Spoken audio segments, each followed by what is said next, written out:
into our suburbanization lesson. And so I'm just going to pull that up really quick. And you are already there, I know. So for this lesson, you'll just have one assignment. It is a little bit lengthier assignment, so it's a suburbanization assignment. So I'm just going to kind of walk through it and just make sure that you understand all the instructions. So before we get into that, though, I just want to kind of give you a couple of key terms. So we have already defined urban areas and rural areas.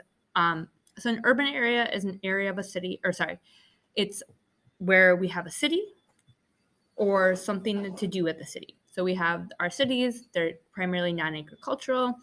And we talk about urban areas as areas that either have to do with the city, either of the city or having to do with the city. They have a dense population. Rural areas are the country or the countryside, farming areas, low population density. So now today we're going to talk about the growth of the suburbs, focusing on the history of the suburbs in the United States. So when we talk about a suburban town or a suburb, we're talking about a smaller city just outside major cities.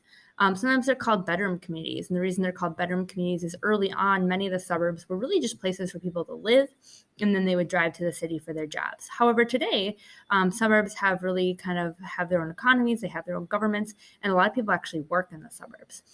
So suburbanization is the shift of people from rural or urban areas to the suburbs. And so when we talk about suburbanization, sometimes we talk about people moving to the suburbs. And sometimes those people are coming from rural areas, but actually more often they're coming from the urban core. So they're moving from Minneapolis to Bloomington or from Minneapolis to Burnsville. So from the central city to the outskirts of the city. They're still urban populations, but as they move out, they're moving towards that suburbs. And then for our activity today, we're also going to be talking about the post-war period. And when we talk about the post-war period, or when you hear that, this is going to mean specifically after World War II. So that's going to be in the 1940s. World War II ended in 1945. So anything post-war would be kind of late 1940s into 1950s as we take a look at that.